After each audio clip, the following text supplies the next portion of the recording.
কয়েকদিনের ভারী বর্ষণ আর উজানের পাহাড়ি ঢলে তিস্তা নদীর পানি বেড়ে রাতে বিপদসীমার ২৯ সেন্টিমিটার উপর দিয়ে প্রবাহিত হলেও সকালে বিপদসীমার ১০ সেন্টিমিটার উপর দিয়ে প্রবাহিত হচ্ছে। ফলে ভয়াবহ বন্যার কবলে পড়ে লালমনিরহাটের লাখো মানুষ পানিবন্দী হয়ে পড়েছে। যেভাবে পানি আসছে সেটা আমার বয়সেও আমি দেখেছি যে এইভাবে পানির স্রোতে পানি বাড়ে। আর আমার ওয়ার্ডে প্রায় ২১০০ সামথিং ভোট, সমস্ত বাড়িতে পানি, আপনি সরজমিনে যা দেখতে পারবেন। এবং আমার যে রাস্তা ৩-৪টা রাস্তা আমার গুরুত্বপূর্ণ সবগুলো রাস্তায় তলায় আছে।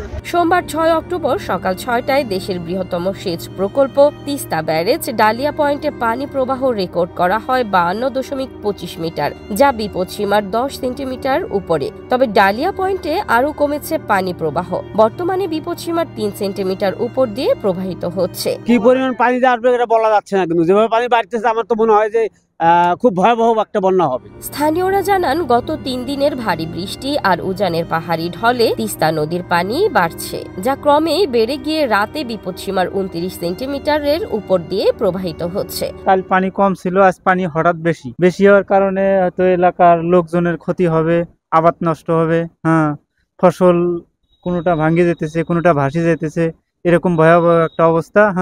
তাতে এই ক্ষতিটা মনে হয় বাংলাদেশে খুব হবে আর কি। লালমনিরহাটে পানিবন্দী হয়ে পড়েছে তিস্তা পাড়ের লাখো মানুষ। বেশ কিছু রাস্তাঘাট, সড়ক ডুবে গেছে। নতুন নতুন এলাকায় ঢুকে পড়েছে বন্যার পানি। সময়ের সাথে বাড়ছে পানিবন্দী এলাকার সংখ্যা। ডুবে গেছে মৎস্য খামার, আমন ধান সহ নানান জাতের সবজির ক্ষেত। ডুবে গেছে চরাঞ্চলের রাস্তাঘাট। নৌকায় যোগাযোগ করছে চরাঞ্চলের মানুষ।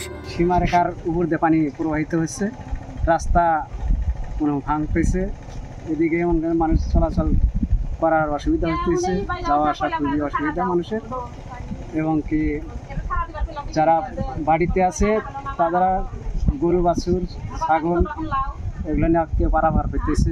যে ক্ষতিটা হবে, এখন আমাদের বাড়ি আছে, আমরা পশু গরু ছাগল নিয়ে এখানে আসলাম, বাদে উঠলাম,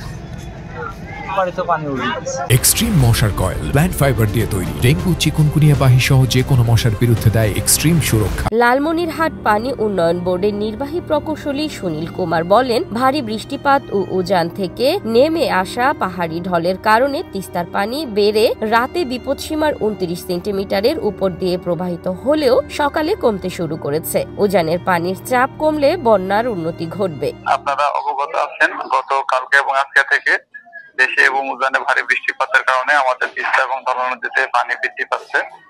এবং সকাল থেকে যদি আমরা ৩টা ডাটা দেখি, অনেক অংশে বেড়ে যাচ্ছে। তবু ৩টা ডাটার মধ্যে তিস্তা নদীর ডালিয়া পয়েন্টে পানি বিপদসীমার ১ সেন্টিমিটার নিচে প্রবাহিত হচ্ছে।